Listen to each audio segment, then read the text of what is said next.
భౌతికంగా వంశీకృష్ణ అయినా ఆ తల్లి సోనియా గాంధీ దోలిచ్చినటువంటి మనిషి నిలబడ్డా మామూలు మనిషి కాదు. తెలుసా?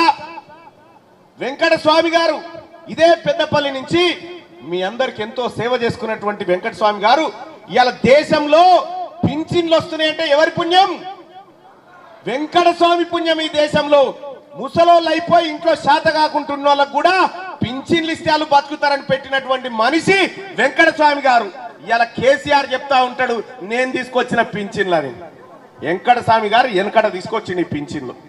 అమ్మా ఇంకంతేగా తల్లి, ఇక్కడ మీ అందరికి తెలవాల్సినటువంటి ఒక అంశం ఉంది. నరేంద్ర మోడీ దేశాన్ని ఏడుకో తీసుకుపోయినా అన్నారు. ఆయన ఒక్కడే వెళ్ళిపోయిన కానీ మనం పోలే, ఈయనే ఉన్నాం.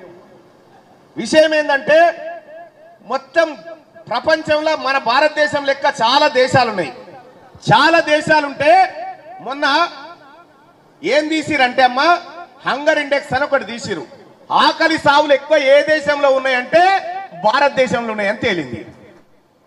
ఇది నేను చెప్తున్న ముచ్చట కాదు, ఇది ది వైర్ దినపత్రిక వెబ్సైట్ కథనం. ఇది బిజినెస్ స్టాండర్డ్ పత్రిక ఏం చెప్పిందమ్మా, నరేంద్ర మోడీ గారు మళ్ళా గెలిస్తే 2025 అంటే వచ్చే ఏడాదిలో 50,000 ఉద్యోగస్తులను ఇంటికి తోలిస్తారట.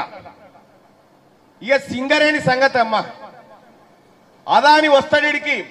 ఒకవేళ మీరు వంశీకృష్ణను గనక ఢిల్లీకి పంపకపోతే ఢిల్లీకి అని అదాని వచ్చి మీ సింగరేణి గుంజుకొని పోతాడు. అదానిని ఆపాలన్నా మోడీని తులనాడాలన్నా మీ బిడ్డ వంశీకృష్ణ ఢిల్లీకి పోవాల్సిందే.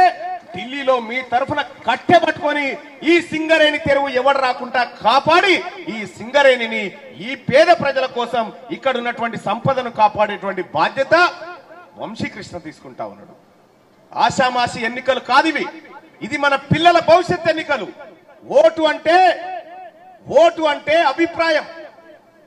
ఓటు అనే పదం లాటిన్ నుంచి వచ్చింది. ఓటు అంటే అభిప్రాయం అమ్మా, అభిప్రాయం. మనకు భారతదేశానికి స్వాతంత్రం తెచ్చింది కాంగ్రెస్ పార్టీ తెచ్చింది.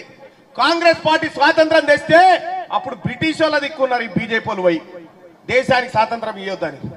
కానీ ఇవాళ భారతదేశం అనేటువంటి స్వాతంత్రం అనే పదాన్ని తెచ్చుకొని మన గుండెలలో పెట్టుకున్నాం కాబట్టి స్వాతంత్రం వచ్చిందమ్మా. తెలంగాణ తెలంగాణ తెలంగాణ అనేటువంటి ఆ ఆలోచన, తెలంగాణ పదాన్ని మన గుండెలలో పెట్టుకున్నాం కాబట్టి తెలంగాణ వచ్చింది. రేపు పొద్దుగాల గడ్డం వంశీకృష్ణ అనేటువంటి పేరును మీ గుండెలలో పెట్టుకొని 4 తారీఖు నాడు బ్యాలెట్ బాక్సులు బద్దలైపోయి మీ తమ్ముడు మీ సోదరుడు రేపు పొద్దుగాల ఎంపీగా గెలిచి అక్కడ ఈ సింగరేణి చెరబట్టాలని చూస్తున్నటువంటి వాళ్ళ గల్లా బట్టి నిలదీసి వాళ్ళని ఇటువైపు రాకుండా అడ్డుకునేటువంటి ప్రయత్నం చేస్తారని చెప్పి తెలియజేస్తా ఉన్నా.